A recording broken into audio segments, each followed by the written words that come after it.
Hello বন্ধুরা, স্বাগতম আমার চ্যানেলে। আজ আমরা কথা বলবো একটি ঐতিহাসিক ঘটনার সেই অধ্যায় নিয়ে যা ভারতের ধর্মীয় ও সাংস্কৃতিক ঐতিহ্যের সাথে গভীরভাবে জড়িত। বাবরি মসজিদ এই নামটি শুনলেই মনে পড়ে যায় ১৯৯২ সালের সেই করুণ ঘটনা, যখন অযোধ্যার সেই প্রাচীন মসজিদটি ধ্বংস হয়ে যায়। সেই ধ্বংসের পর থেকে এই স্থানটি হিন্দু মুসলিম সম্পর্কের একটি জটিল প্রতীক হয়ে উঠেছে। কিন্তু আজ ২০২৫ সালে আমরা দেখছি যে সেই অধ্যায়ের একটি নতুন অংশ লেখা হচ্ছে, শান্তি, ন্যায় এবং পুনর্নির্মাণের অংশ। আমাদের আজকের আলোচনার কেন্দ্রবিন্দু হল ভারতের সুপ্রিম কোর্টের ২০১৯ সালের ঐতিহাসিক রায়। সেই রায়ে আদালত বাবরি মসজিদ রাম জন্মভূমি বিতর্ক টাইটেল শুটের দীর্ঘ লড়াইকে একটি ন্যায়সঙ্গত সমাধান দিয়েছে। রায় অনুসারে বিতর্কিত ২.৭৭ একর জমি রাম মন্দির নির্মাণের জন্য হস্তান্তরিত হয়েছে, যা এখন ইতিমধ্যে একটি মহান মন্দিরে রূপান্তরিত হয়েছে। প্রাণ প্রতিষ্ঠা অনুষ্ঠানের মাধ্যমে ২০২৪ সালে সেই মন্দিরটি উদ্বোধিত হয়েছে, যা লক্ষ লক্ষ ভক্তের জন্য একটি তীর্থস্থানে পরিণত হয়েছে।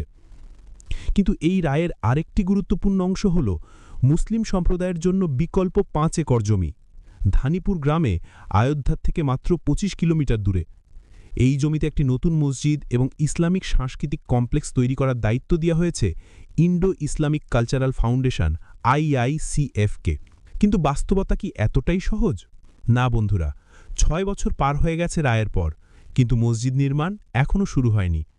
সাম্প্রতিক খবর অনুসারে ফাউন্ডেশনের সেক্রেটারি জুবায়ের আহমদ ফারুকি জানিয়েছেন যে প্রকল্পটি এপ্রিল ২০২৬-এ শুরু হতে পারে, যদি প্রয়োজনীয় অনুমোদন এবং ফান্ডিং মিলে যায়।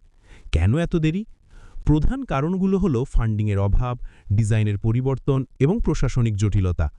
২০২১ সালে প্রকাশিত প্রাথমিক ডিজাইনটি ছিল আধুনিক, গ্লাস ডোম এবং স্কাইলাইট সহ, কিন্তু মুসলিম সম্প্রদায়ের একাংশ এটাকে অত্যধিক ফিউচারিস্টিক বলে সমালোচনা করেছে। ফলে নতুন ডিজাইন তৈরি হচ্ছে, যা ঐতিহ্যবাহী ইন্ডো ইসলামিক স্থাপত্যের উপর ভিত্তি করে। এছাড়াও অযোধ্যা ডেভেলপমেন্ট অথরিটি থেকে ম্যাপ অনুমোদন এবং FCRA ক্লিয়ারেন্স এখন অপেক্ষমান। এখন আসল প্রশ্ন, ফান্ডিং কোথায়? ফাউন্ডেশনের ওয়েবসাইটে ডোনেশনের আহ্বান চলছে। মোহাম্মদ বিন আবদুল্লাহ মসজিদের নির্মাণে আপনার উদার দানে সহায়তা করুন, কিন্তু বর্তমানে মাত্র ৩ কোটি টাকা সংগ্রহ হয়েছে, যা প্রকল্পের অনুমানিত ৪০০ কোটি টাকার খরচের তুলনায় খুবই কম। ফারুকি সাহেব বলেছেন, ফান্ডস আসছে, কিন্তু ট্রিকলিংয়ের মতো। বড় ডোনাররা উৎসাহ দেখাচ্ছেন না। দেশের মধ্যে ডোর টু ডোর কালেকশন কঠিন এবং বিদেশি ডোনেশনের জন্য FCRA ক্লিয়ারেন্স দরকার। এই অভাবে কাজ শুরু হওয়া সম্ভব হচ্ছে না। কিন্তু এখানে একটা গুরুত্বপূর্ণ তথ্য, কিছু লোক মনে করেন যে রায়ের পর মুসলিম সম্প্রদায় আনন্দের উৎসব শুরু হয়েছে এবং ডোনেশনের ঢেউ উঠেছে।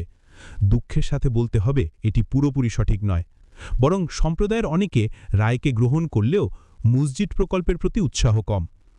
ইকবাল আনসারি, যিনি মুসলিম প্লেইন্টিফদের একজন ছিলেন, বলেছেন, আমরা চিন্তিত নই, কিন্তু দেরি হচ্ছে। এটি একটি স্মারক যে ঐতিহাসিক আঘাতের পর পুনর্নির্মাণ সহজ নয়। তবুও আশার আলো আছে। IICF ২০২৬-এর এপ্রিল মাসে কাজ শুরুর লক্ষ্য নিয়েছে। প্রকল্পটি শুধু একটি মসজিদ নয়, এতে থাকবে একটি হাসপাতাল, লাইব্রেরি, কনফারেন্স হল এবং মাদ্রাসা। এটি হবে ইসলামিক শিক্ষা ও সংস্কৃতির একটি কেন্দ্র, যা হিন্দু মুসলিম ঐক্যের প্রতীক হয়ে উঠবে। সম্প্রদায়ের লোকেরা বলছেন, এটি আমাদের ধৈর্যের পরীক্ষা। আমরা বিশ্বাস করি আল্লাহর ইচ্ছায় এটি সম্পূর্ণ হবে। সম্প্রতিকালে যদিও বড় ডোনেশন কম, তবু ছোট ছোট অবদান আসছে। উদাহরণস্বরূপ, ওভারসিজ মুসলিম কমিউনিটি থেকে আহ্বান উঠছে এবং FCRA ক্লিয়ারেন্স মিললে এটি ত্বরান্বিত হবে। এই প্রেক্ষাপটে একটি আকর্ষণীয় ঘটনা ঘটেছে পশ্চিমবঙ্গে। Suspended TMC MLA Humayun Kabir মুর্শিদাবাদের বেলডাঙ্গায় বাবরি মসজিদ নামে একটি নতুন মসজিদের ফাউন্ডেশন স্টোন লেইং করেছেন। এটি বাবরি মসজিদের স্টাইলে তৈরি হবে এবং ৩০০ কোটি টাকার বাজেটে হাসপাতাল এবং গেস্ট হাউসও থাকবে। কবির বলেছেন, এটি আমাদের অধিকার, কোনো সংবিধান বিরোধী কাজ নয়। এই ঘটনায় কিছু লোক ব্রিক ক্যারি করে অবদান রেখেছেন, যা এক ধরনের প্রতীকী উৎসবের মতো, কিন্তু এটি বিতর্কের জন্ম দিয়েছে।